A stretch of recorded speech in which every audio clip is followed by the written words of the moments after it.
kepada kita. Karena apa? Karena nikmat Allah emang bukan untuk dihitung. Tapi wa in ta'uddu nikmatallah la tuhsuha. Ketika kamu ingin menghitung nikmat Allah, maka kamu tidak akan dapat menghitungnya. Tapi nikmat Allah adalah bagaimana untuk kita syukuri. La in syakartum la azidannakum wa la in kafartum inna adzabi lasyadid.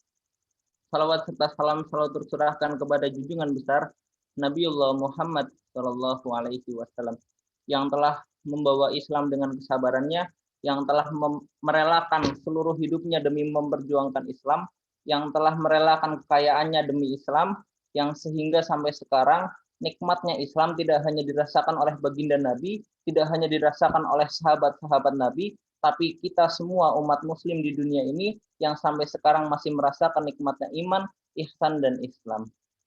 Oke, pada malam hari ini insya Allah di Rashidi Forum kita akan belajar tentang bagaimana caranya berpikir yang benar. Karena tanpa kita sadari gitu ya, kadang kita tuh maksa untuk berpikir atau bahkan kita malas untuk berpikir, dan kadang-kadang itu kalau kita berpikir tuh eh, apa ujung-ujungnya itu malah nggak benar gitu. Ada yang salah dari apa yang kita pikirkan dan lain sebagainya gitu. Nah, makanya diluruskanlah di forum Rashidi ini. Nah, kebetulan di malam hari ini kita ditemani oleh Ustadz Khairul Amin, SAG. Untuk Ustadz Khairul Amin, Assalamualaikum Ustadz. Apakah sehat? Waalaikumsalam warahmatullahi wabarakatuh. Baik. Kalau boleh tahu Ustadz lagi di mana Ustadz? Saya lagi di Bukit Tinggi, Sumatera Barat. Siap. Oke. Beliau merupakan mahasiswa magister filsafat Universitas Gadjah Mada dan ya ilmunya sudah tidak diragukan lagi, dan insya Allah pada malam hari ini kita bakalan belajar bareng-bareng gimana caranya berpikir yang benar. Nah, untuk mempersingkat waktu, perlu saya umumkan kepada teman-teman semuanya. Jadi di sini akan ada 2 sesi. Yang pertama adalah sesi penyampaian materi dan sesi kedua adalah sesi tanya jawab atau berdiskusi. Nah, sesi pertama insya Allah akan berlangsung selama 45 menit, yaitu sampai kurang lebih jam 8 lebih 55. Nah, untuk sesi keduanya adalah sesi diskusi yang akan berlangsung kurang lebih sampai jam 9.30 malam. Oke, langsung saja dengan untuk mempersingkat waktu kepada Ustadz Amin, dipersilahkan.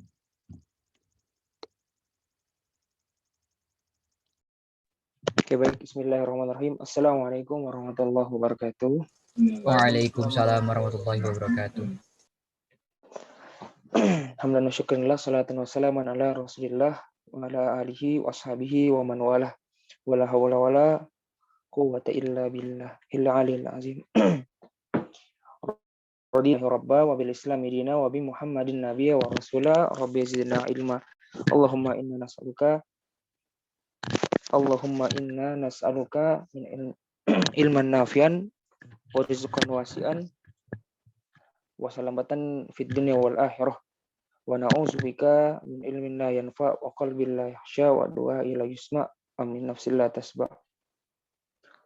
Subhanaka la ilma lana illa ma 'allamtana innaka antal alimul hakim wa tub 'alaina innaka antat tawwabur rahim.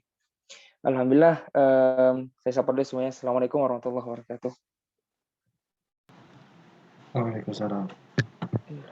Iya, alhamdulillah, kaum sekalian ya, saudara-saudari, adik-adik saya, kakak-kakak saya, seluruh keluarga, kebanyakan mungkin dari Madrasah Muallimin Muhammadiyah, dari Rashidi Circle. Alhamdulillah kita masih dapat bermuajahah ya dalam kesempatan online ini, setengah langsung ya gitu. Kalau mungkin dalam dimensi yang langsung kita sensibilitas kita yang lima panca indera itu bisa merasakan seutuhnya, kita bisa meraba, kita bisa mungkin mencium, melihat, dan lain-lain. Kalau online ini mungkin terbatas. Jadi rabaan kita hanya sebatas gadget. Jadi relasinya adalah relasi manusia, dunia, dan teknologi. Manusia, teknologi, dan dunia, MTD gitu ya. Baik, pada kali ini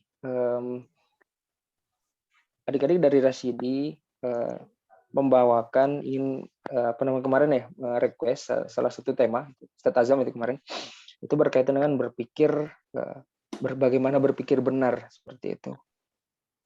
Nah, ini satu pertanyaan yang menarik, namun sebenarnya dia pertanyaan turunan. Jadi ibarat kalau kita hendak bertanya, maka ada susunan-susunan pertanyaan yang mana pertanyaan yang lebih mendasar, yang mana pertanyaan lanjutan atau turunan. Nah, pertanyaan bagaimana berpikir secara benar itu adalah pertanyaan turunan. Kenapa? Karena dalam pertanyaan bagaimana berpikir secara benar, dia mempersyaratkan sesuatu yang bernama benar. Nah, seperti itu. Saya mohon maaf tidak share PPT ya.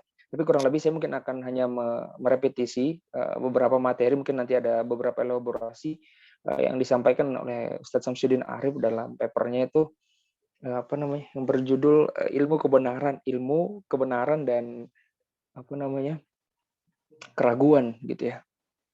Jadi sebelum orang bertanya bagaimana cara berpikir benar, maka pasti sebelum kita mengungkapkan itu, kita harus tahu dulu apa yang dimaksud dengan benar. Nah, menariknya dalam diskursus epistemologi gitu ya, di mana nanti teori tentang pengetahuan dibahas, dari mana saluran pengetahuan, dari mana pengetahuan berasal, bagaimana metode memvalidasinya, kita akan menemukan satu satu perdebatan yang menarik seperti itu. Nah, dari perdebatan yang begitu sengit, nanti salah satunya Islam mengambil peran sebagai salah satu posisi atau pijakan sikap epistemologi di sana gitu. Nanti kita temukan di dalam tradisi Barat juga ada gitu ya, dalam tradisi Timur kurang lebih setiap peradaban memiliki masing-masing pijakan epistemologinya dalam mengembangkan pengetahuan. Nah, yang nanti pasti akan berujung pada apa yang disebut dengan baik ataupun benar, gitu, nilai, gitu. Nah, ada satu ungkapan yang cukup menarik, saya kira berkaitan dengan benar ini. Ada seorang filsuf namanya John Austin. Dia mengatakan begini. If you right, you don't be wrong, katanya. If you wrong, then you are. If you wrong, then you are is not and you are not right, gitu. Jadi apabila kamu benar, maka kamu tidak akan salah. Dan apabila kamu salah, berarti kamu tidak benar. Nah, seperti itu. Nah, ini menarik. Nah, maka sebagai seorang Muslim, kita tentu memiliki pijakan-pijakan dasar, pandangan-pandangan dasar mengenai apa yang disebut benar, seperti itu. Nah, adik-adik sekalian yang dirahmati Allah, jadi kalau kita memposisikan diri kita sebagai orang Islam, gitu ya, maka kebenaran yang absolut, jadi absolutely true, jadi kebenaran sejati, itu adalah kebenaran yang berasal dari wahyu. Jadi kulil haq mir rabbikum, gitu kan. Kemudian bahkan Allah tawarkan faman syaa'a falyu'min wa man syaa'a falyakfur. Nah, jadi ada kebenaran yang sifatnya revelasi, kemudian wahyu, kemudian manusia ditantang gitu. Siapa yang mau beriman, siapa yang tidak. Tapi cobalah gitu kan. Wahyu tadi sebagai satu pengetahuan sejati yang diturunkan oleh Allah SWT kepada nabi-nabinya, para rasul-rasulnya, dan kemudian disampaikan kepada manusia melalui kitab suci, gitu ya. Dan juga melalui sabda-sabdanya. Meskipun nanti beda status ontologisnya antara hadis dan Quran ya. Kita akan temukan bahwasanya kebenaran-kebenaran yang ada dalam wahyu dapat kita pertemukan dengan kebenaran-kebenaran yang sifatnya manusiawi, artinya modalitas yang berasal dari manusia. Pada hakikatnya, ketika kita berbicara benar dalam konsep Islam, kita akan mendapati bahwasanya apa yang dihasilkan, jadi ada pengetahuan, ada informasi yang dihasilkan dari perasaan, yang dihasilkan dari pengalaman lewat panca indera, yang dihasilkan oleh akal pikiran lewat penalaran, itu diakui. Jadi benar-benar diakui.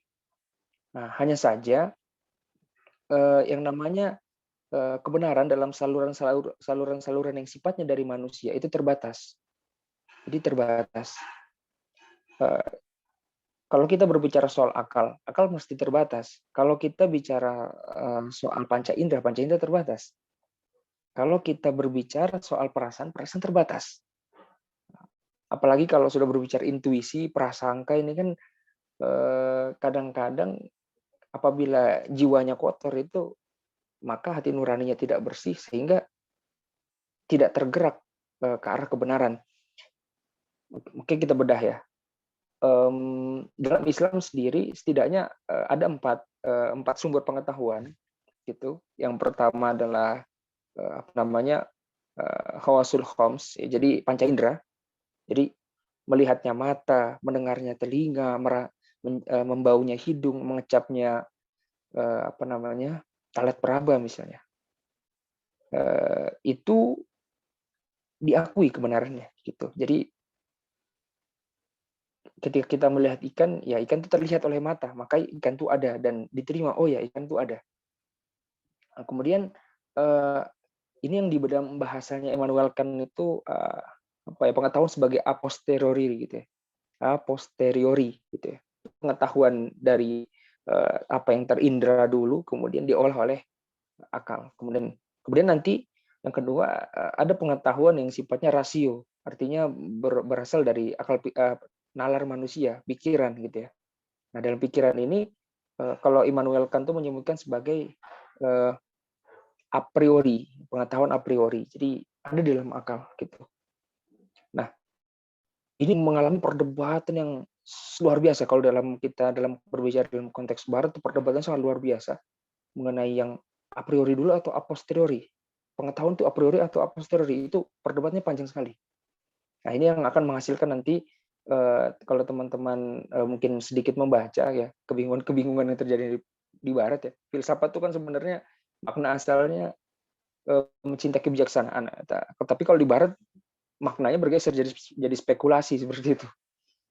Jadi orang senang sekali berspekulasi dan membuat thought eksperimen gitu. Tidak ada yang salah, tapi pada akhirnya kadang-kadang pijakannya amat rapuh seperti itu.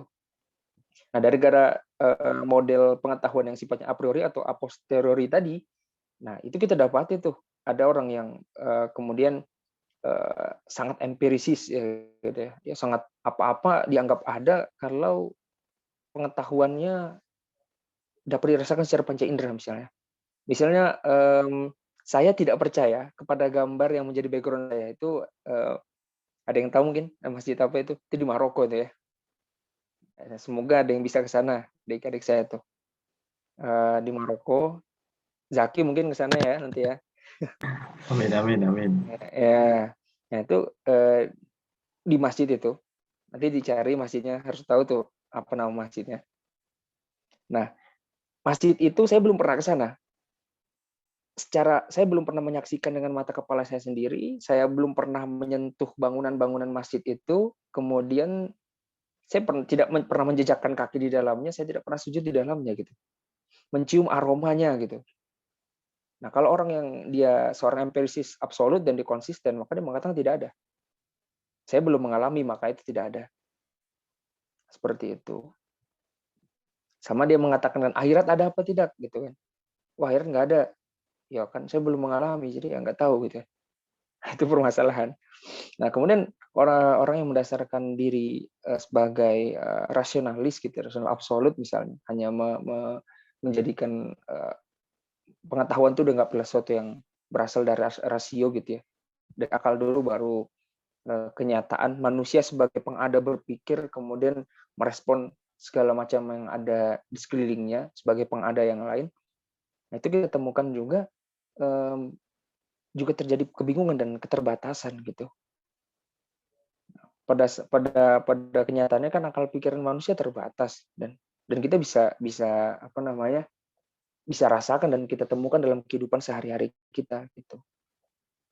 Nah, kemudian berkaitan dengan intuisi, bagi masyarakat barat khususnya gitu ya. Cuman belakangan sudah terjadi pergeseran ya. Tapi dahulu gitu ketika perdebatan masih Renaissance itu lagi hangat-hangatnya pada masa itu, munculnya filsafat barat yang berusaha meruntuhkan hegemoni gereja, pengetahuan berdasarkan rasa itu dianggap sesuatu yang tidak dapat bisa divalidasi gitu, seperti itu. Nah, jadi rasa itu tidak bisa divalidasi gitu. Sedangkan dalam tradisi kita, dalam tradisi Islam maupun tradisi Timur misalnya, kita akan temukan bahwasanya olah jiwa itu dapat menghasilkan pengetahuan. Nah, dalam seni misalnya, seni Islam itu kan terkenal ya arabesque kan. Jadi motif-motif yang sifatnya ada prinsip yang disebut Jel Esden itu sebagai apa namanya constantly changing within permanence kata dia. Jadi model seni dalam Islam itu kan unik ya. Kalau kita lihat teman-teman seni dalam Islam itu kan unik tuh. Kayak mungkin ada yang bisa ngelihat apa namanya guratan-guratan apa namanya ornamen menara itu di masjid itu. Nah, itu sebenarnya menandakan satu perubahan yang konstan namun dalam keabadian. Jadi memang dunia ini bagi orang Islam sendiri adalah perubahan, tapi perubahan yang sifatnya konstan dan sifatnya permanen gitu dalam keabadian. Nah, beda dengan orang Barat nanti yang mengatakan dunia ini tidak pasti, dan maka dunia ya karena yang pasti itu adalah perubahan itu sendiri kalau kata Descartes. Jadi ada berubah tanpa ada kepastian. Nah, sedangkan dalam konsepsi masyarakat Muslim kita berubah tapi dalam takdir Tuhan. Jadi ada kepastian di sana sebenarnya. Jadi apa yang kita kira tidak pasti itu sebenarnya pasti, itu kan. Bahkan sesuatu yang kita tidak sukai pada akhirnya bisa jadi itu baik bagi kita kan. Allah sebutkan asa antakrahu syai'a wa huwa khairul lakum wa asa antuhibbu syai'a wa huwa syarrul lakum wallahu ya'lamu wa antum la ta'lamun. Dan kalau kita lihat di Quran sendiri, hadirin sekalian, kita akan temukan bahwasanya coba deh cari ya ilmu, semua kata-kata yang berkaitan dengan ilmu ya, fiil yang dikaitkan dengan kata-kata ilmu pasti selalu dihubungkan dengan apa namanya pemberian, utul ilma darajat, itu kan, dan ayat-ayat yang lain kita akan temukan selalu ilmu itu diberikan. Nah, disinilah kita pada akhirnya kalau kita merefleksikan dalam kehidupan sehari-hari, banyak orang yang kita rasa dia sehat-sehat saja gitu ya, akalnya apa namanya otak tidak ada masalah dengan otaknya, fisiknya juga tidak ada masalah, tapi ketika dia belajar kok nggak masuk-masuk, tuh kan? Oke, ada yang bilang itu soal metode belajar, tetapi ketika ada dua orang kira-kira potensinya sama, dia melakukan satu metode belajar yang kurang lebih sama misalnya, tetap aja ada perbedaan meskipun mungkin tipis antara pengetahuan yang didapat A dan B gitu. Jadi ilmu itu memang sesuatu yang terberikan pada hakikatnya. Dan satu istilah di Barat yang saya sangat suka adalah discovery. Jadi pengetahuan itu bukan milik kita, ya kan? Wa ma utitu minal ilmi illa qalila, itu Allah juga ngasih, maksudnya Allah ngasih yang kecil ke kita, ya kan? Dan kita jangan sampai merasa punya pengetahuan itu. Artinya kita tahu karena wasilah dari Allah, artinya itu pengetahuan Allah, dan Allah sampaikan, kita temukan pengetahuan itu, kita discover, ya. Kemudian akhirnya kita bisa menggunakannya pengetahuan itu, kita menjadi tahu dengan itu. Nah, pada titik ini kita sebagai seorang Muslim meyakini betul bahwasanya akal itu menjadi sumber pengetahuan, panca indera nanti lewat pengalaman juga menjadi sumber pengetahuan, perasaan yang olah jiwa itu juga menjadi sumber pengetahuan. Namun itu tidak cukup. Nah, gitu. Ketiga pengetahuan tadi itu mesti dilandasi sesuatu yang lebih pasti. Jadi logikanya adalah Karena manusia ini adalah hamba, dia ciptaan ya, makhluk, sedangkan ada kholiknya. Kholiklah yang sang alim dan kita adalah orang yang maklum ya, kita yang diberikan pengetahuan. Maka kita sebagai yang terbatas mesti mengembangkan satu pengetahuan dari yang tidak terbatas.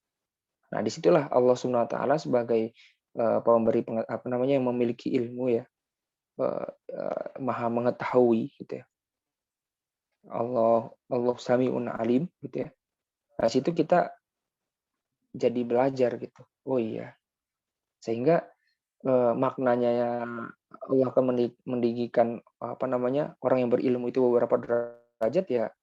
Maksudnya kita tidak benar-benar punya ilmu itu, kita dititipi oleh ilmu oleh Allah, tetapi usaha kita untuk mencapai pengetahuan-pengetahuan, penemuan akan pengetahuan-pengetahuan tersebut itu yang diberikan ganjaran atau pahala. Seperti itu. Nah, ini sudah ada agak berbeda konsepnya pengetahuan, teman-teman. Makanya saya ingin menyampaikan sebelum kita berbicara mengenai bagaimana yang berpikiran benar, maka kita harus tahu dulu apa yang dimaksud dengan benar, seperti itu.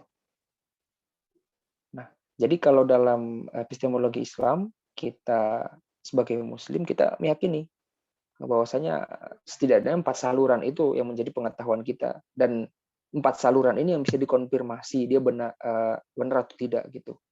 Karena nanti ada orang yang semacam anti pengetahuan. Mungkin pernah ada yang membaca ya seputar tentang skeptisisme gitu ya. Skeptisisme itu dia anti pengetahuan karena dia melakukan segala hal, bahkan kalau kita sindir, kamu kan meragukan apapun tuh.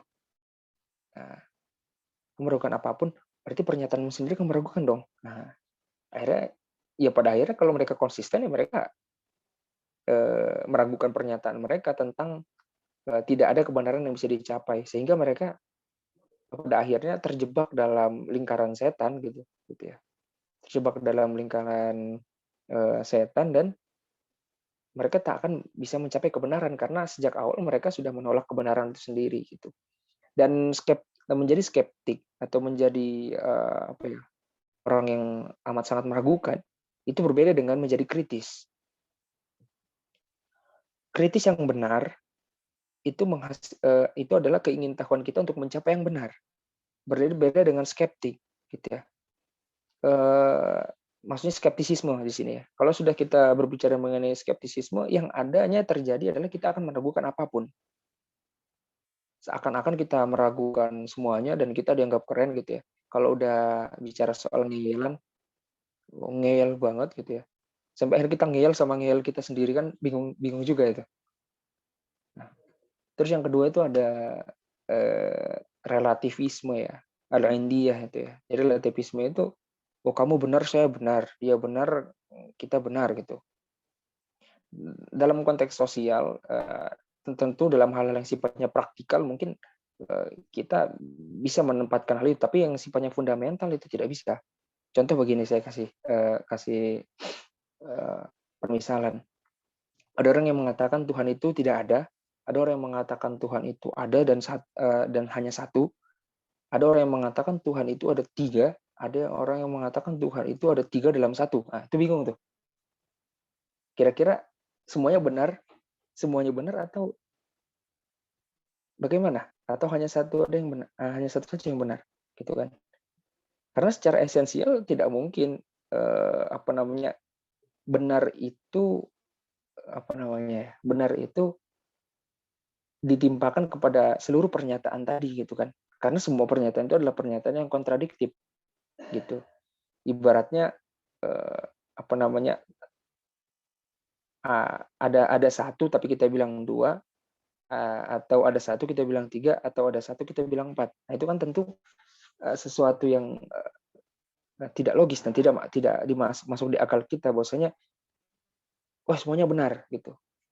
Nah, tentu dalam hidup ini kita sebagai muslim perlu berpijak apa yang menjadi landasan kita tentang benar itu. Wahyu tadi yang mengatakan misalnya qul huwallahu ahad, Allahus samad, lam yalid walam yulad, walam yakul lahu kufuwan ahad. Itulah yang menjadi landasan kita gitu. Ternyata bertuhan seperti itu. Tuhan itu ada dan Tuhan itu satu dan satu-satunya. Tidak diperanakan, tidak ada tempat bergantung, dan dia berbeda dari yang lain. Gitu. Itu satu konsep, dan kita mesti pahami ini sebelum kita memasuki ulasan mengenai bagaimana cara berpikir benar. Karena apabila konsep benar itu berbeda, konsep mengenai benar itu berbeda, maka yang terjadi adalah perbedaan metode dan validasinya juga seperti itu. Makanya teman-teman kalau berdebat sama orang ateis misalnya kan, karena frame kita, worldview kita berbeda ya, alam pandang sesuatu, nilai-nilai totalitas konsep yang membentuk pikiran kita dalam memandang sesuatu atau memandang dunia ini sudah berbeda, maka akan berbeda. Orang yang sejak awal dia menyangkal adanya eksistensi Tuhan pasti berbeda dengan orang yang sejak awal meyakini bahwasanya Tuhan itu ada. Itu. Kalau orang yang meyakini Tuhan itu ada, nggak mungkin dia menjadi Tuhan. Dia tidak akan menjadi homo deus, kalau bahasanya Yuval itu. Tapi kalau orang yang sejak awal memang menyangkal Tuhan, ya dia kan ada sampai pada kesimpulan, oh saya Tuhan kok. Gitu. Saya Tuhan dengan cara menuhankan diri saya, yang mana saya tidak memastikan diri saya benar-benar bisa jadi Tuhan.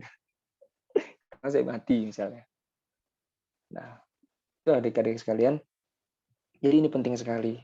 Saya utarakan bahwasanya sekali lagi saya tekankan, kita harus memahami apa itu benar terlebih dahulu. Jadi sifatnya derajat konsep dasar, dan dia derajatnya derajat yang sifatnya ontologis gitu ya. Jadi hakikat apa itu benar. Apa itu benar? Apakah benar itu memang ada dan bisa dicapai? Nah, kita sebagai muslim, kita meyakini bahwasanya al-haqqu mir rabbika fala takunanna minal mumtarin. Nah, itu. Jadi kebenaran itu dari Rabb kita, dari Allah SWT, dan kita tidak perlu ada keraguan untuk menyangkal itu gitu. Nggak boleh ada keraguan di dalamnya seperti itu. Karena itulah yang akan membentuk cara pandang muslim gitu. Sebagai contoh misalnya ketika seorang betul-betul meyakini bahwasanya adanya Tuhan di semesta alam ini yang mengawasi kita, yang memelihara kita, yang kemudian memberikan kita kemampuan untuk menjalani kehidupan, pasti kita akan juga berpikir tuh mengenai apa sih yang baik, apa yang buruk gitu ya. Allah bilang ini baik, Allah mengatakan ini buruk, apa sih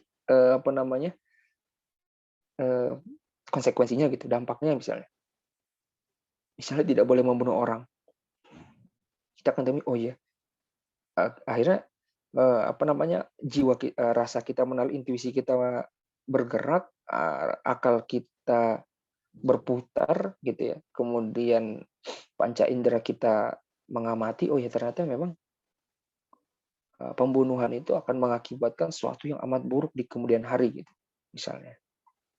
Nah dari situ kita bisa akhirnya menyatakan, oh iya ternyata membunuh itu adalah perbuatan yang salah gitu, secara prinsip gitu ya, meskipun nanti kan ada jihad qital dan lain-lain ya, itu lain lagi, itu dalam bahasan yang lain. Ala kulihal, jadi secara tidak langsung tema kita malam ini yang berjudul bagaimana cara berpikir benar telah terjawab. Bagaimana cara berpikir benar? Satu, mengetahui konsep kebenaran itu sendiri. Nah, seperti itu. Dan ini menjadi syarat. Gitu. Insya Allah tenang saja, artinya kita tetap harus mencari khazanah gitu ya. Bukan artinya kita menutup diri dari dialog dengan yang lain-lain misalnya. Semisal saya sekarang belajar S2 misalnya di filsafat UGM ya. Kemudian ketika saya belajar filsafat, saya bertemu dengan model alam pandang yang menghasilkan pikiran-pikiran filosofis ya, seperti di Timur, di filsafat Cina, filsafat India, kemudian filsafat Hindu Buddha gitu. Kemudian Saya juga bertemu dengan filsafat barat, bagaimana perdebatan dinamika yang ada dalam filsafat barat, bagaimana perdebatan yang ada dalam dinamika filsafat timur. Nah, di situ saya mendapati bahwasanya, oh iya, dengan saya belajar begitu, saya jadi mendapatkan nilai tambah. Oh iya, saya mengetahui apa saja model-model kekeliruan mungkin dalam tanda kutip ya, apabila kita melihat pikiran-pikiran yang berkembang dalam hazanah lain dalam perspektif Islam seperti itu. Jadi sejauh kita berlayar gitu ya, sejauh kita berlayar maka sejauh itu pula kita tahu gitu ya, berbagai macam orang, dan kita juga jadi tahu bahwasanya hal yang tepat untuk mengarungi kebingungan itu dengan apa namanya, kapal semacam apa seperti itu. Nah, itulah kalau kita berbicara mengenai berpikir benar dan berpikir benar dalam tradisi Islam gitu. Ya harus dimulai dari yakin dulu. Kemudian yang kedua, kalau ditanya bagaimana cara berpikir benar, maka setelah kita mengetahui konsep benar, maka kita perlu untuk ya mempelajari patokan-patokan atau dasar-dasar sesuatu sehingga ya dikatakan benar gitu. Maksudnya itu menjaga kita gitu. Ibarat kalau kita sudah tahu apa namanya, benar itu adalah, katakan apa namanya, benar itu adalah misalnya mu'alimin ya. Mu'alimin kita adalah benar misalnya. Maka kita memerlukan rambu-rambu untuk sampai kepada mu'alimin. Nah, rambu-rambu ini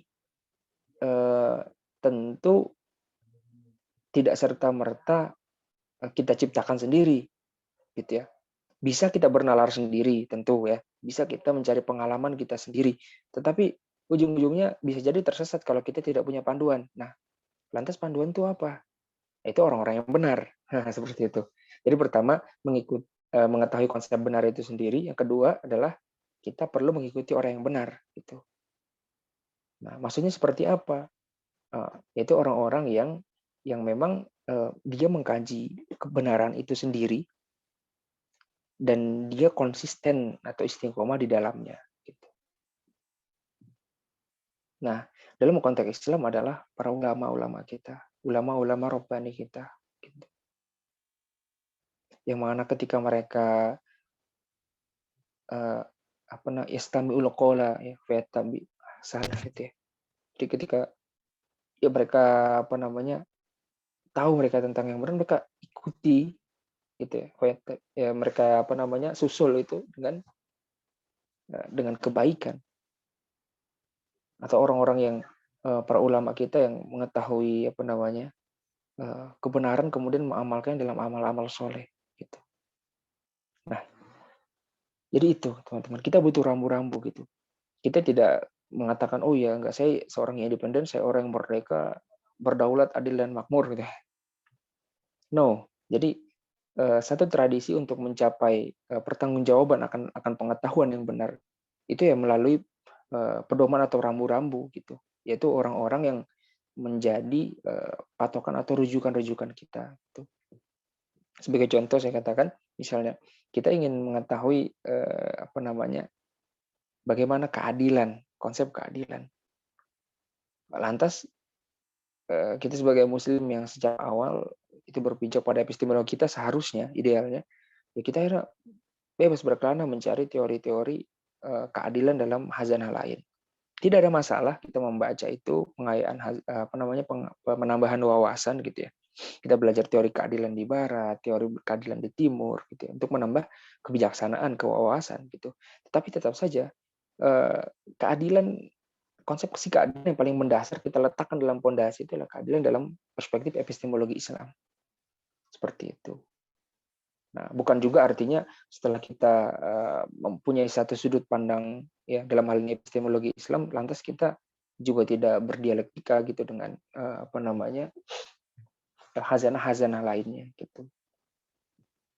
Karena sebenarnya mesti ada irisan-irisan yang sifatnya mirip, cenderung sama gitu ya. Karena bagaimanapun saluran epistemologi yang ada, yang berkembang dalam khazanah tradisi peradaban itu relatif ada yang sama gitu. Sebagai contoh misalnya di barat mereka menggunakan nalar mereka gitu ya, nalar mereka, dan mereka menggunakan pengalaman mereka, panca-indera mereka, tetapi dia tidak menggunakan wahyu misalnya.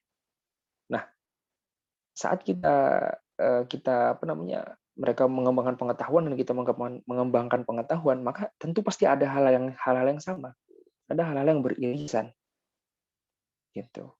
Nah, teruntuk hal-hal yang sifatnya beririsan ini, nah kita harus bijak memfilternya gitu, seperti itu.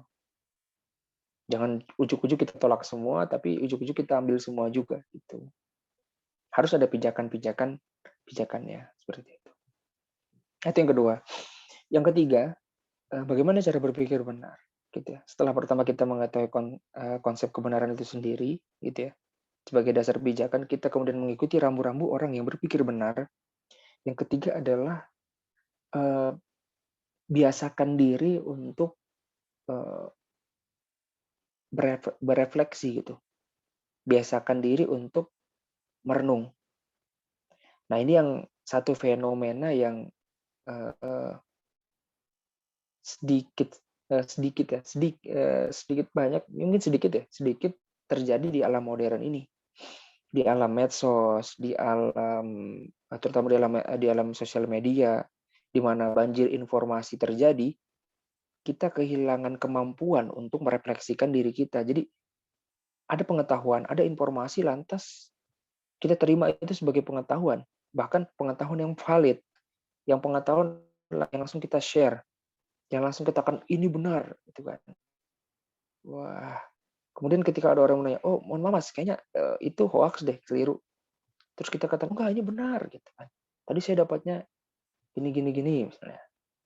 Padahal saya berani bertaruh bahwasanya kebanyakan orang yang men-share sesuatu itu mungkin ada 50% dia tidak membaca apa yang dia share. Hari-hari ini loh ya. Jadi spill over information itu akhirnya mendegradasi kemampuan manusia untuk mengetahui sesuatu secara proper gitu ya. Nah, baru misalnya baca ada satu buku, baru kita baca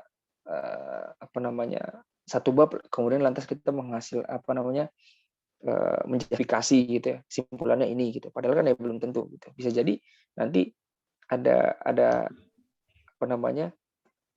argumentasi kritis gitu ya di belakangnya yang kritisi argumen-argumen di awal misalnya. Nah, itu dari sekalian, jadi saya mohon sekali, dan ini mungkin pesan kepada diri saya sendiri juga untuk lebih banyak berkontemplasi ya. Jadi kalau bahasa Quran, kalau kita renungkan ke dalam Quran itu banyak sekali istilah yang mengenai berpikir ya. Ada tafakur, ada tazakkur, ada tafahum, ada ta'akul gitu ya. Ada tafakuh gitu ya. Banyak sekali istilah-istilah dalam Quran itu. Sehingga apa? Makanya kita perlu membiasakan diri kita untuk merefleksikan apa yang kita dapat gitu. Merefleksikan apa yang telah kita lalui seperti itu. Nah, biasanya kadang-kadang dalam kehidupan kita sehari-hari kita akan temukan, pernah dengar ya, misalnya orang melakukan sesuatu terus, ya Allah kenapa tadi itu nggak kayak gini ya gitu.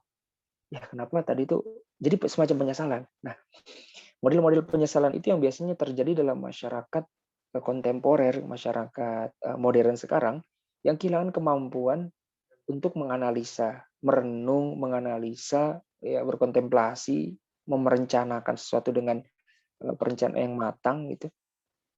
Nah, itu yang terjadi. Sehingga karena kita tenggelam dalam arus informasi, maka kita tidak menjadi otentik. Saat kita tidak menjadi otentik, maka fungsi-fungsi kemanusiaan kita akan memudar. Saat fungsi-fungsi kemanusiaan kita memudar, maka kita akan kabur dari konsep-konsep kebenaran yang kita pegang. Gitu. Kalau kita kadang-kadang kan kita lucu misalnya ngelihat ada seorang profesor yang dia ahli di bidang A misalnya ekonomi, tapi kok dia ketipu pinjaman online misalnya. Nah, ini kan unik gitu kan. Dia punya ilmunya, dia punya pengetahuan mengenai itu, tapi dia tertipu. Nah, pelajaran yang kita ambil adalah karena apa? Karena dia tidak sadar, mungkin dalam kondisi jiwa yang tidak stabil gitu, termakan oleh informasi dan akhirnya dia kabur dari konsepsi kebenaran yang dia pegang. Nah, mungkin kiranya 3 itu dulu ya, sebagai catatan dari saya kalau kita tanya bagaimana cara berpikir benar. Pertama,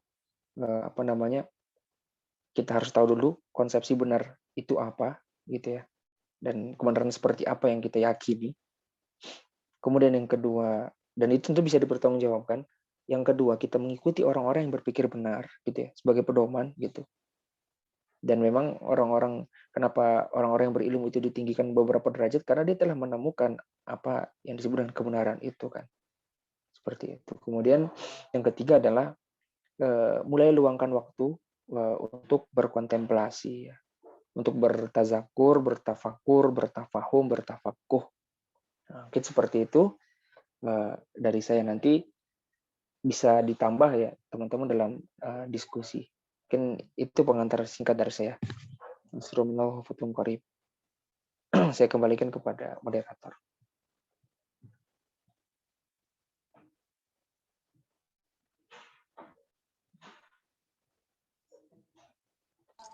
Baik, terima kasih kepada Ustadz Amin yang sudah menyampaikan beberapa materi yang insya Allah akan sangat membantu kita dalam berpikir selanjutnya gitu. Nah, untuk teman-teman memasuki acara yang sesi selanjutnya, yaitu adalah sesi diskusi dan tanya jawab. Bagi teman-teman yang ingin menyampaikan pendapatnya atau bertanya tentang sesuatu yang ingin ditanyakan, bisa langsung saja aktifkan mic-nya. Atau mungkin kalau yang masih malu bisa chat saya saja ya.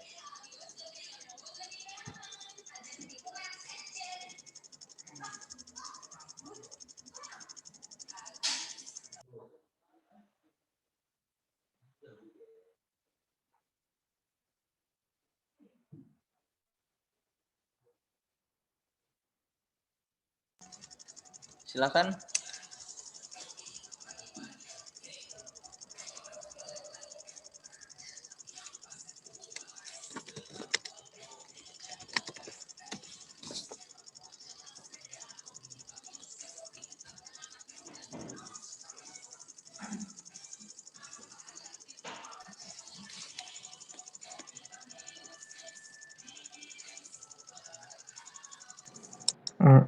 Izin bertanya. Ya, silakan Mas Zaki. Oke, sebelumnya saya ucapkan terima kasih ke Ustadz Ami yang telah menyempatkan, ya intinya bisa hadir lah sebagai rujukan kami malam hari ini. Ini pun sekaligus membantu saya Ustadz untuk merampungkan tugas yang kebetulan emang sama temanya dengan malam hari ini. Nah, untuk itu saya ingin mengajukan beberapa pertanyaan. Yang pertama, kalau tadi Kak Amin bilang mengetahui sesuatu itu harus disertai dengan iman atau sudah tahulah sesuatu itu dengan kepercayaan kepada Allah akan kebenaran atau gimana. Nah, tapi saya pernah menyampaikan itu kepada teman saya begitu, lalu ternyata masih dikritisi. Beliau bertanya, lah kalau dalam menyampaikan sesuatu atau ingin mengetahui sesuatu itu harus percaya terlebih dahulu. Pertanyaan percaya ini dicari terlebih dahulu ataukah langsung ada sebagai bentuk kepercayaan. Lalu kedua, saya memperhatikan fenomena perbedaan mazhab kami. Nah, di situ yang saya pertanyakan, perbedaan ini apakah kalau di kami bilang itu kan yang bukan benar itu salah. Saya beranggapan antara benar dan salah itu masih ada prosesnya. Ada beberapa hal yang itu enggak kalau bukan benar berarti salah enggak, tapi ada fase abu-abu lah di situ bahasanya.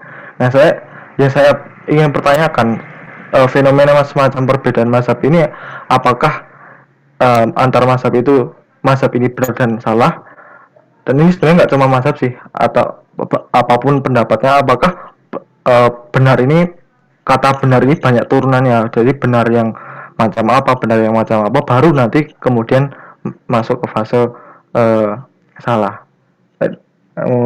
Dan sebentar.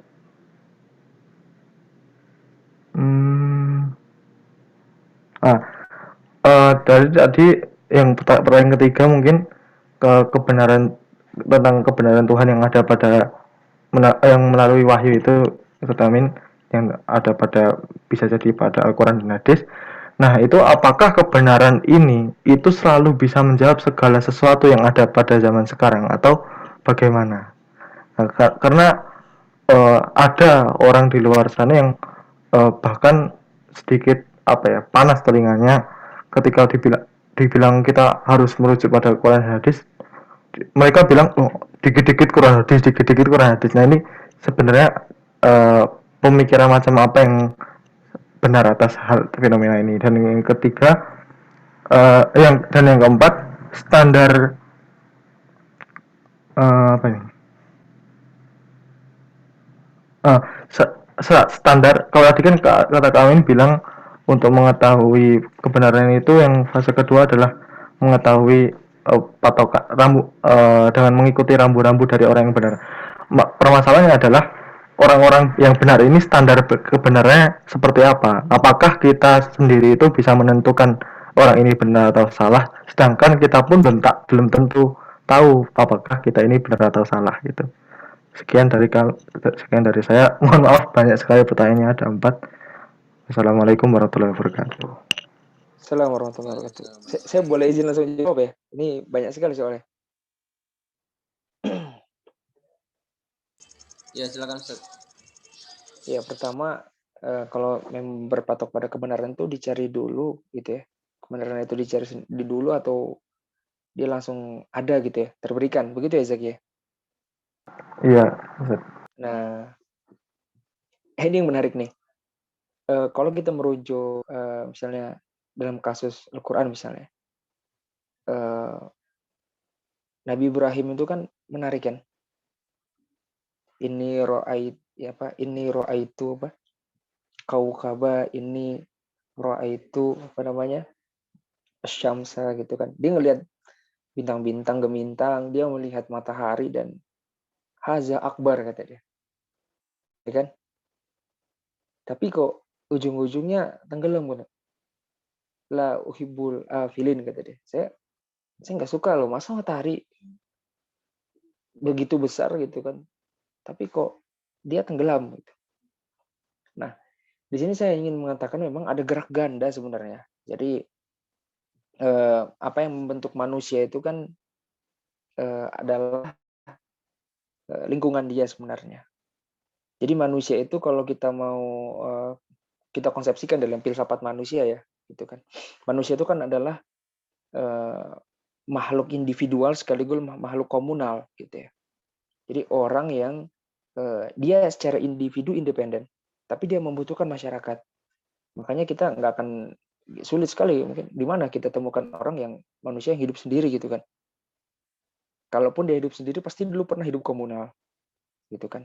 Dan untuk memenuhi kebutuhannya ya dia tidak akan bertahan lama karena pasti nggak akan punya keturunan misalnya.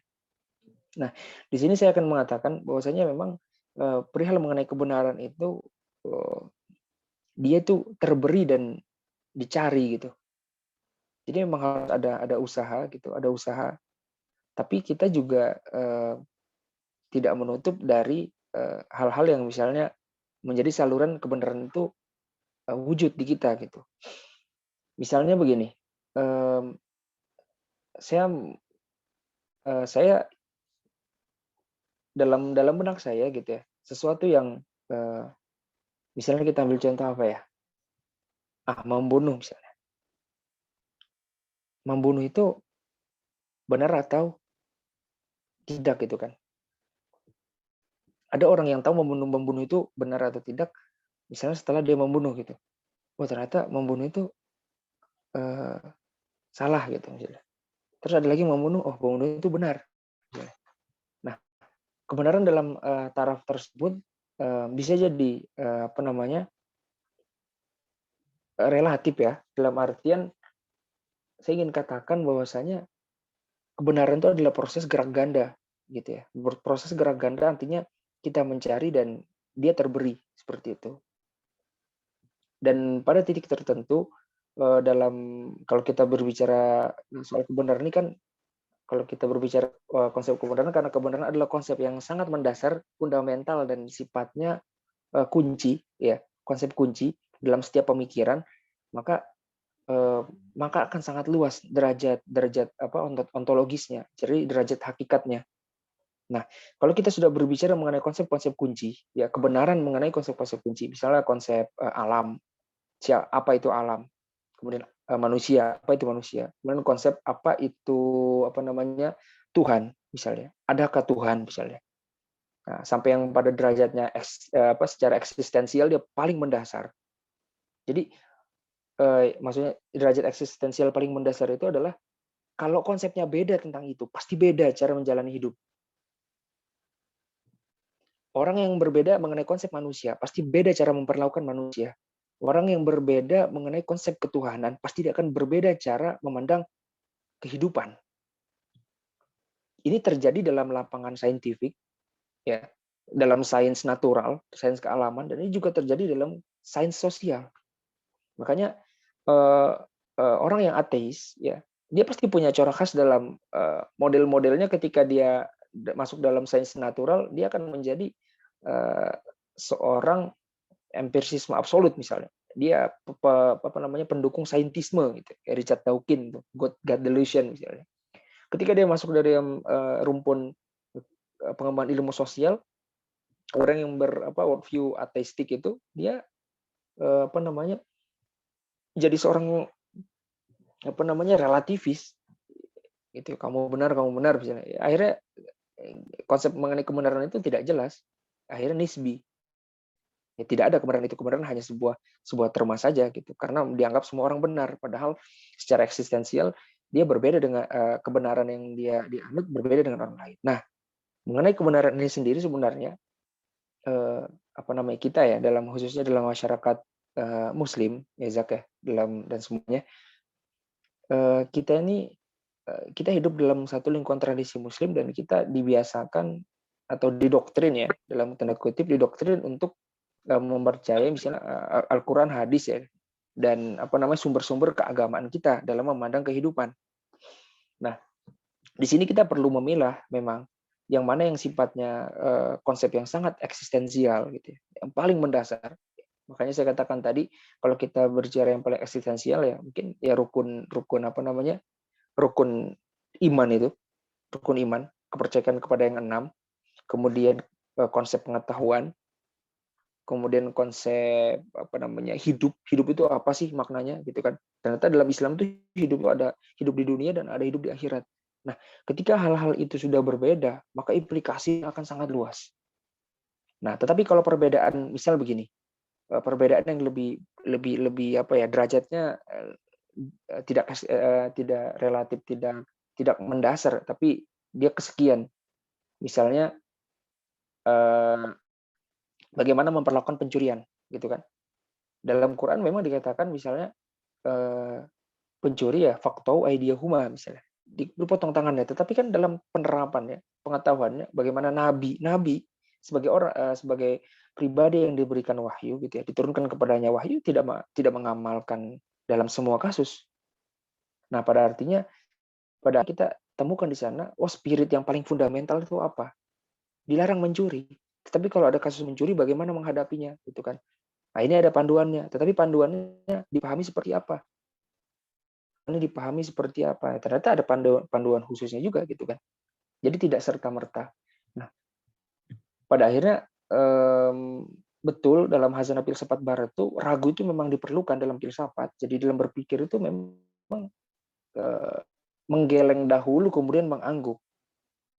Bahkan ada orang yang menggeleng terus, nggak angguk-angguk, ya skeptisisme itu. Jadi setiap ada sesuatu dia pasti geleng-geleng gitu, karena dia nggak percaya sama segala hal. Bagi dia kebenaran nggak ada, karena semuanya dianggap salah gitu kan. Ada yang datang kritisi, ada yang datang kritisi. Nah, Nah itu jadi berkaitan dengan apakah kebenaran itu dicari dulu atau apa namanya dia dia dicari dulu atau memang tiba-tiba ada ya.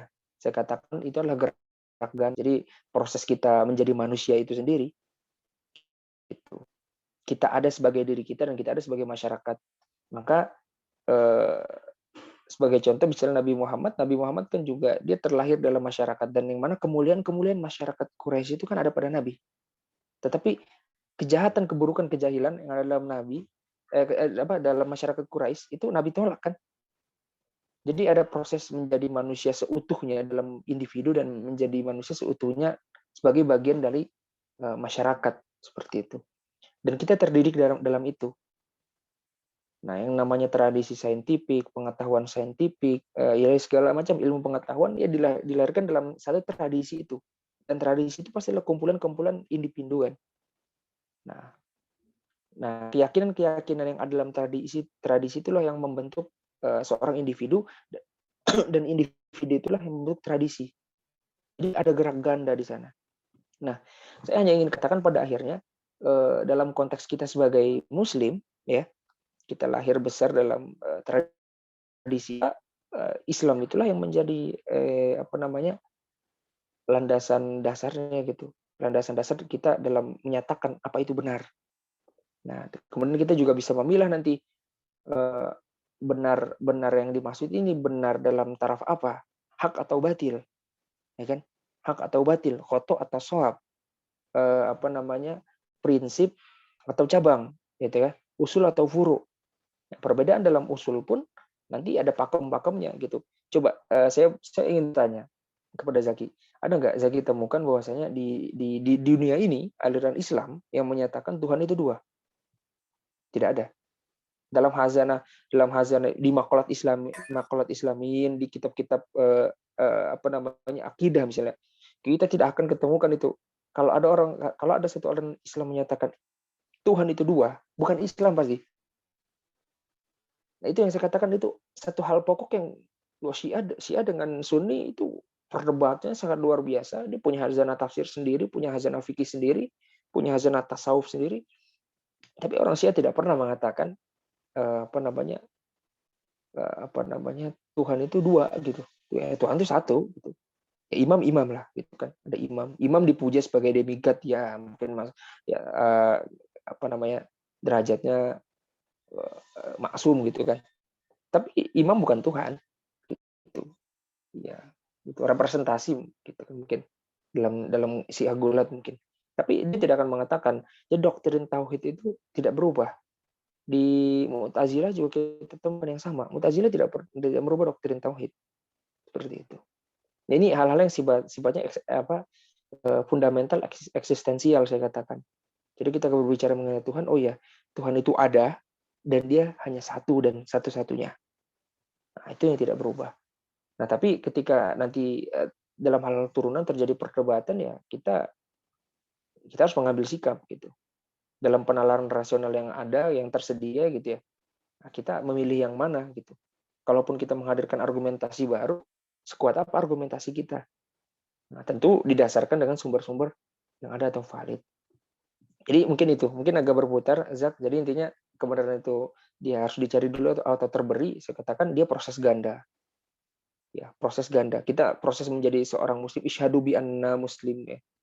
Saksikan bahwa saya muslim itu kan nggak sederhana. Itu kan. Makanya Allah itu biasanya membedakan kalau dalam Quran itu kalau kita cukup rinci bacanya ada Allah kadang-kadang menggunakan isim fa'il karena untuk menyebut misalnya isyhadu bi annana muslim. Saya muslim. Muslim itu di mana dia adalah kata dia isim tetapi bermakna fiil juga. Jadi isim yang selalu melaksanakan pekerjaan-pekerjaan. Kalau disebut mukmin, maka dia senantiasa melaksanakan keimanan. Tapi kalau disebut yu'min bisa jadi dia hari ini beriman, dia besok kafir. Nah, ini yang saya perlu katakan bahwasanya sebagai muslim kita berproses juga menjadi muslim ini. Bukan tiba-tiba gitu ya. Hijrah tiba-tiba jadi kiai kan bukan gitu juga gitu. Ya, jadi klise sebenarnya. Dan saya kira pertanyaan seorang teman Zaki tadi itu harus ditempatkan pada konteks yang tepat gitu.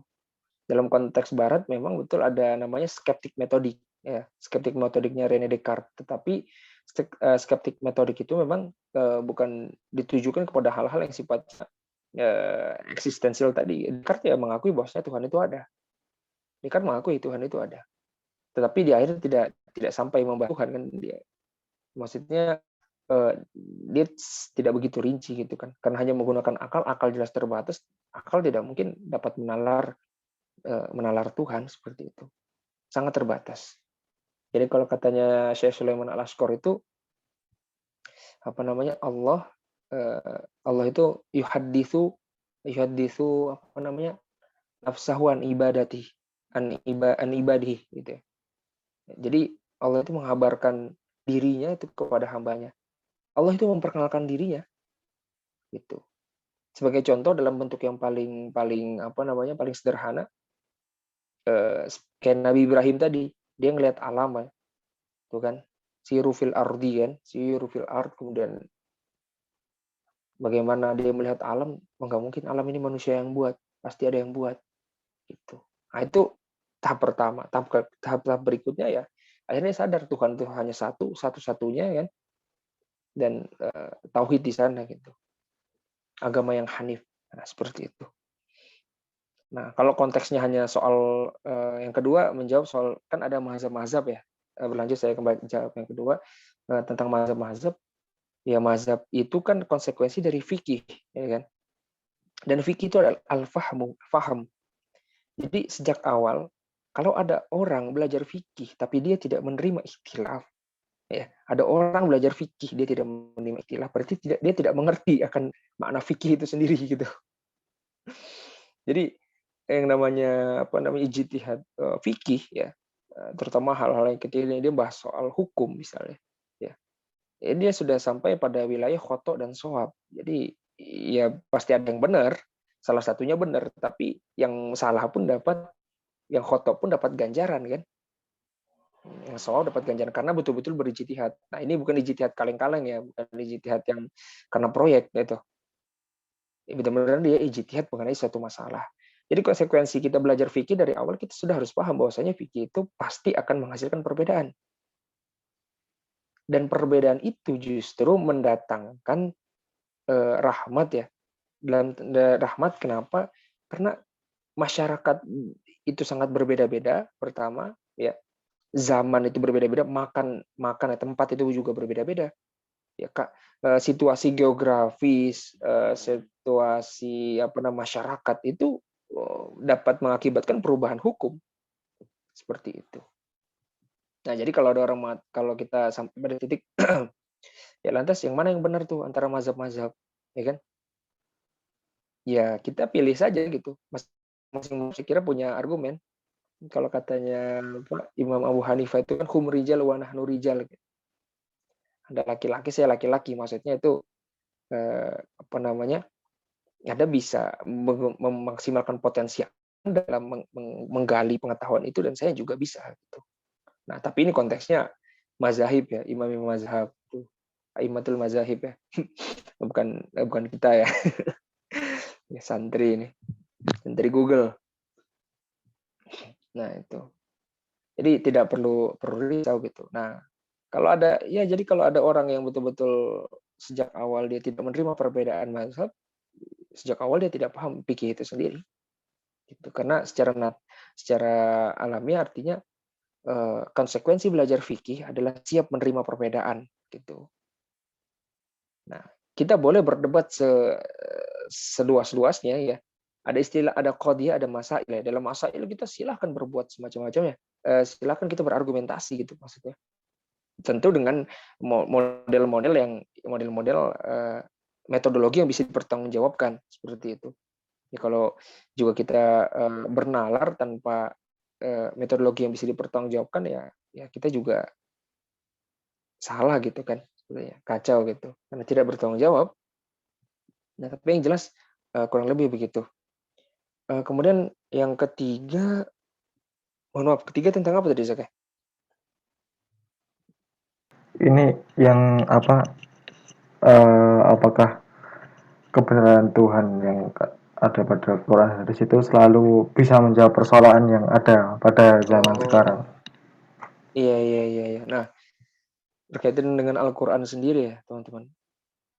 Al-Quran kan sejak awal tidak mendeklarasikan. Kita lihat Allah lewat Al-Quran ya, dalam firman-Nya tidak pernah menyatakan Al-Quran itu sebagai kitab saintifik, ya, kita apa namanya? Tapi dia sejak awal mendeklarasikan ini hudan linnas wa bayyinatin minar rijali wal furqan. Jadi hudan linnas, hudan di sini artinya petunjuk. Petunjuk itu kadang-kadang tidak mesti rinci, tetapi sesuatu yang secara esensial ya, pasti memiliki hubungan dengan persoalan-persoalan yang dihadapi oleh manusia gitu. Misalnya orang ini kan kita ada problem masalah digital nih, misalnya masalah digital gitu. Ada nggak dalam Al-Quran? Nah, persoalannya adalah bagaimana kita memahami persoalan digital tadi yang kita temukan, misalnya HP kita rusak bisa diselesaikan dengan Quran nggak? Woi, itu lucu juga tuh pertanyaan. Tapi tetap kita bisa jawab gitu. Kalau kita menggunakan Al-Quran, kita kan kalau secara konsisten ya, semua pertanyaan itu bisa dijawab oleh Quran dengan satu ayat. Fas'alu ala dzikri in kuntum la ta'lamun. Udah itu, kelar. Jadi kalau ada orang nanya, Mas, bisa nggak seluruh saya ada masalah nih, masalah apa aja bisa nggak diselesaikan sama Quran? Bisa. Satu ayat saja bisa menjelaskan banyak hal kan.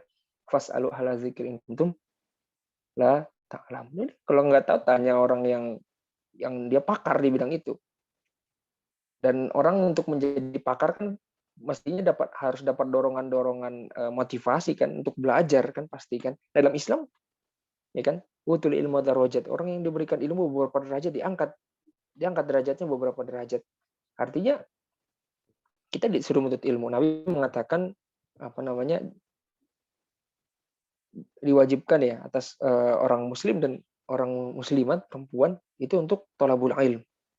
Kita didorong gitu, dituntut untuk menguasai pengetahuan, untuk menjadi ulul albab, ahlu zikr ya. Orang-orang yang punya kapasitas, punya kapabilitas untuk menyelesaikan permasalahan-permasalahan, problem-problem yang ada di masyarakat gitu. Terus orang bilang, oh jadi ini anu dong Mas, jawabannya kok apologetik banget sih Mas gitu kok. Kok kayak apa namanya? Ya apologetik gitu. Apa sih istilahnya? Istilah lainnya itu kayak ngeles lah. Lah pertanyaannya begini, kita ini hidup di dalam satu dimensi yang berturut-turut ya, dari hal yang sifatnya amat sangat teoritis sampai hal yang sifatnya amat sangat praktis. Dan kita tidak mungkin melaksanakan hal yang praktis tanpa kita punya pengetahuan teoritis. Nah, tapi orang ada bilang begini misalnya, itu orang mencangkul aja tuh, gitu kan. Nah pertanyaannya, orang bisa mencangkul secara teknis, pasti dia punya pengetahuan tentang cangkul. Oh cangkul ini makainya begini. Meskipun cangkulnya nggak benar-benar mencangkul, setidaknya dia tahu tuh fungsi cangkul itu apa. Ini depan dia ini benda itu apa namanya itu. Fungsinya apa dia tahu.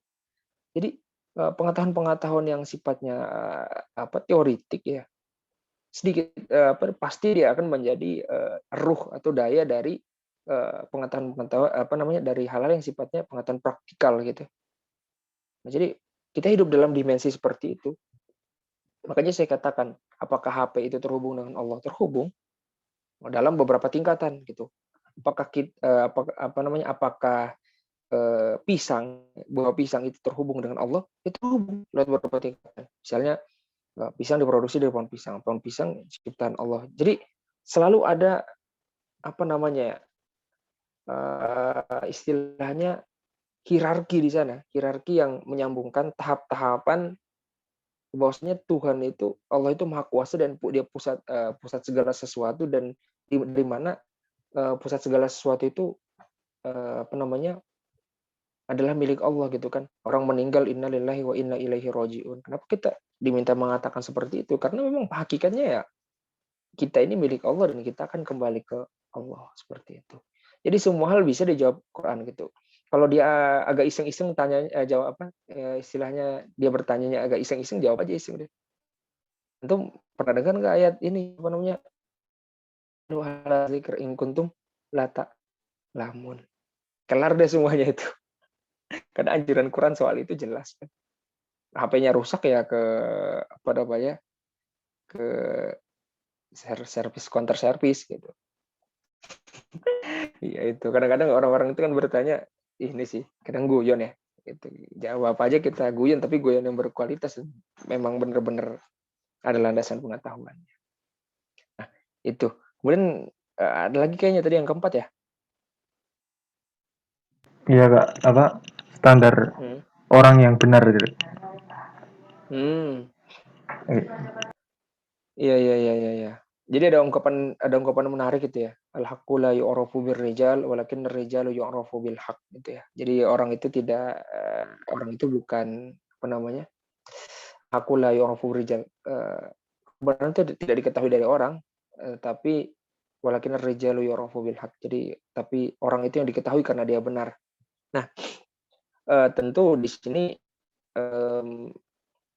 kita berbicara otoritas ya. Kita berbicara otoritas. Tidak mungkin kita mengatakan seorang itu ahli laptop, sedangkan dia baru megang laptop itu 1 hari. Ya kan?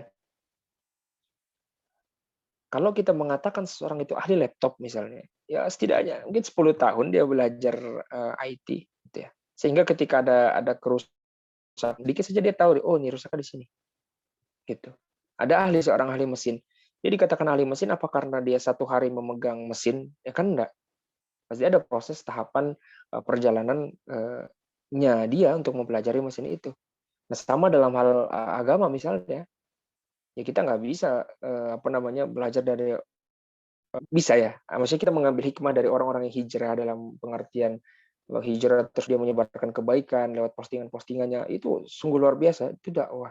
Tapi kalau teman-teman ingin apa namanya sebagai seorang santri ya, ini sudah saya beberapa kali ingatkan, sebagai seorang santri yang kita belajar agama dan kita berusaha mengaksesnya ke dalam sumber-sumber primer kita, sumber-sumber langsung ya Quran, hadis, kemudian turos Islam, maka rujuklah turos-turos tersebut dengan guru yang memang guru-guru itu punya pengalaman panjang berinteraksi dengan turos tersebut. Dia belajar.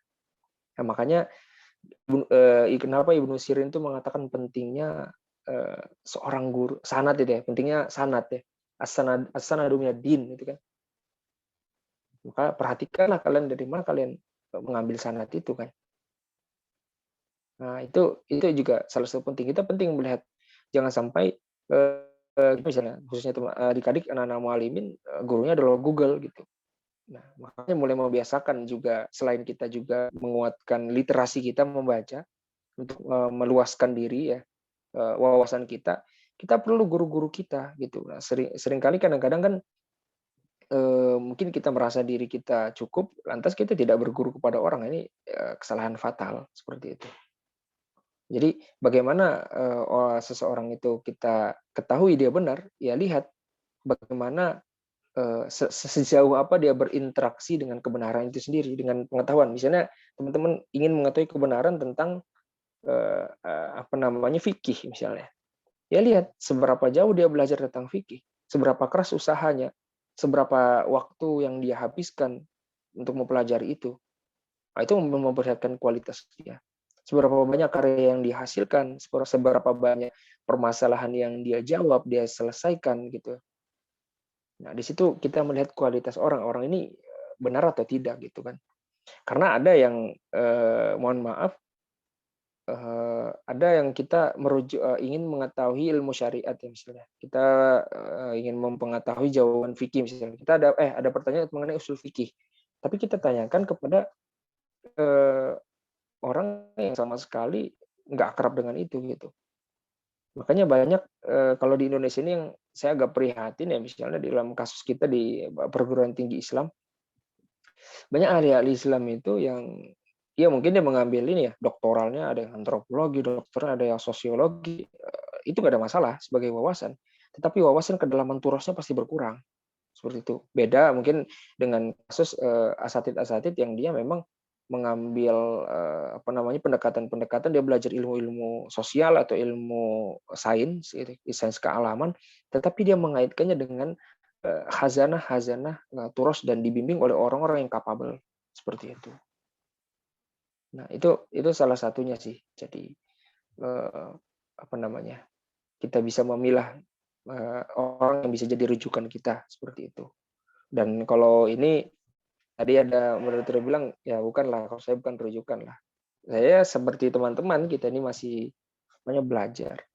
Kalau yang mau kita rujuk kalau ulama kita mungkin ya ada di MUI, ada di Muhammadiyah, ada di Nahdlatul Ulama, ini kan memang beliau-beliau capable dalam hal tersebut gitu. Makanya belakangan kalau ada hal-hal yang berkaitan dengan perkara agama, sebenarnya kalau saya pribadi ya, saya agak jarang merespon sebenarnya. Karena saya mending lebih cari ulama-ulama kita dulu gimana sih pendapatnya seperti itu. Atau ulama-ulama yang sekarang bagaimana menempatkan satu permasalahan. Jadi seperti itu. Orang itu diketahui karena dia benar gitu. Kok bisa? Ya bagaimana dia lamanya dia berinteraksi dengan kebenaran, bagaimana dia konsisten dengan apa yang dia pelajari seperti itu. Nah, mungkin itu Zaki ya, saya mohon maaf nih kalau terlalu panjang gitu. Karena pertanyaan ini sebenarnya pertanyaan berat ya. Saya kira nanti bisa dielaborasi dengan asatid yang lain yang lebih dalam ilmunya. Jazakallah khair.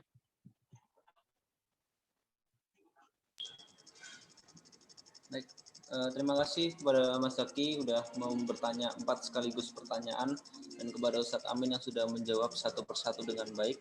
Ini mungkin karena waktunya sebentar lagi, ada satu pertanyaan lagi yang sudah chat saya dari tadi, yaitu Ustadz, mengapa akidah itu diilmukan? Bukannya ada hadis yang melarang untuk mengilmukan zat Allah. Gitu, Ustadz.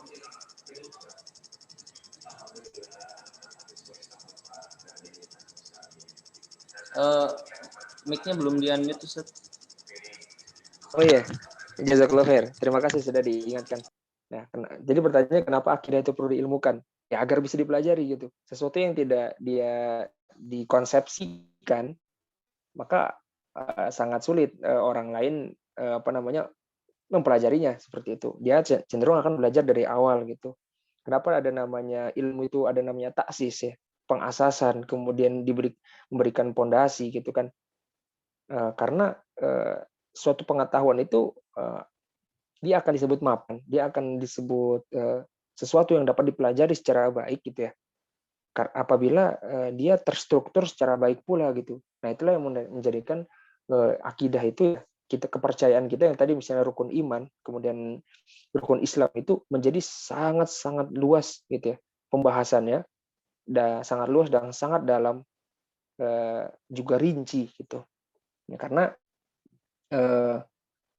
agar mudah untuk dipelajari tentunya. Nah, mungkin seperti itu ya jawaban saya. Jadi kenapa akidah sendiri sampai diilmukan? Sebenarnya ilmu akidah itu ilmu itu sendiri. Orang beriman itu kan pasti disertai ilmu kan, gitu. Jadi tidak bisa dipisahkan juga antara ilmu dan iman itu sendiri gitu. Karena merasa yakin itu adalah pengetahuan sebenarnya, gitu kan. Pengetahuan misalnya saya merasa jangan hanya iman lah, saya merasa yakin dengan seorang perempuan misalnya, ya saya menikahin kan, itu pasti ada dimensi pengetahuan dalam diri saya, kenapa saya bisa yakin perempuan itu adalah benar dia jodoh saya gitu. Nah seperti itu. Jadi memang ada kenapa harus diilmukan ya karena kebutuhan untuk pembelajaran seperti itu. Ya, seperti itu. Ya Ustaz, ini orangnya tanya lagi. Mungkin karena malu ya jadi chat saya. Bukannya bukannya malah membuka peluang penyelewengan seperti Khawarij dan Wahabi yang membuat uluhiyah dan rububiyah versi mereka. Waduh, ini menarik nih. Nah, ini kalau di diskursus ini kan perdebatan usul ya sebenarnya. Saya jadi teringat satu hadis dari Imam Tobrani itu waktu saya masih diajar apa namanya Al-Ustad, saya lupa, Muhajir ya, Syekh Muhajir. Beliau mengatakan tuh tafakkaru fi ala illahi wala tafakkaru fillah. Janganlah kalian berpikir ya, bernalar, mencari-cari ya perincian lah ya mengenai zat Allah. Nah, itu kan ya, itu kan wala tafakkaru fillah itu kan ungkapannya. Tapi kita malah disuruh tafakkaru fi ala illah, atau di dalam redaksi lain tafakkaru fi khalqillah. Nah, karena memang pada akhirnya apa-apa yang didebatkan di aliran kalam ini sebenarnya ya adalah sesuatu yang memang kita terbatas tentang itu sebenarnya.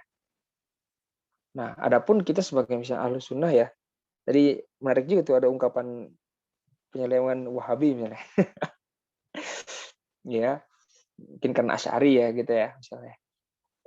Kita akan temukan bahwasanya perbincangan mengenai sifat Allah, kemudian mengenai apa namanya zat Allah itu pasti akan terjadi perselisihan yang tiada henti. Itu. Saya tidak akan berusaha menjawab secara rinci, tapi hanya saya katakan begitu. Dalam hazanah kalam yang awalnya itu sengketa politik, kemudian akhirnya menjadi sengketa teologis, itu sampai sekarang tidak ketemu gitu. Misalnya bagaimana logika yang berkembang di Asy'ariyah kemudian bertentangan dengan logika di Ahlul Hadis ya. Itu tidak ketemu sampai sekarang memang. Jadi Ahlul Atsar dan Ahlul Ra'yi itu kadang-kadang Ahlul Ra'yi ini nggak ketemu memang dalam beberapa hal. Makanya ada satu ungkapan yang kemudian juga dibantah sih oleh beberapa ulama salaf atau ahli hadis yang lain. Ungkapan itu seperti ini. Apa namanya? Thariqatus salaf aslam wa thariqatul khalaf afham, kata dia. Seorang ulama, saya lupa namanya. Jadi jalannya atau metode dari ulama salaf terdahulu ahlul hadis itu lebih menyelamatkan, tetapi thariqatul khalaf ya Asy'ariyah dan seterusnya ya ulama-ulama khalaf yaitu dianggap lebih afham, lebih memahamkan. Nah, seperti itu. Jadi ada aslam dan afham. Nah, cuma saja nanti juga dikritisi oleh beberapa ulama ahlul hadis belakangan gitu. Intinya ada tidak kesepakatan lah mengenai apa namanya pembagian tauhid yang ada gitu.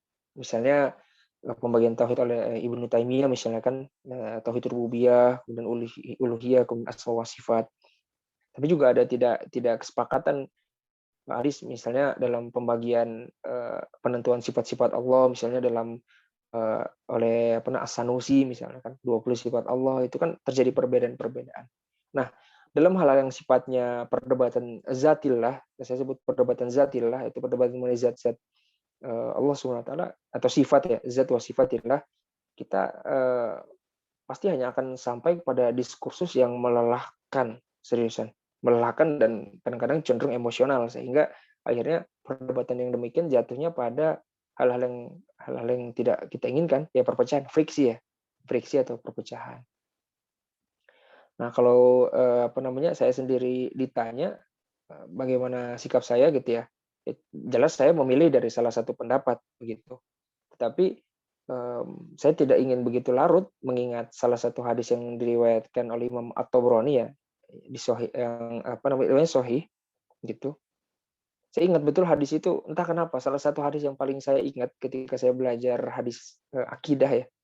Saya paling ingat tuh karena bagi saya hadis tersebut sangat relevan dalam menjawab permasalahan kita kompleks hari ini gitu.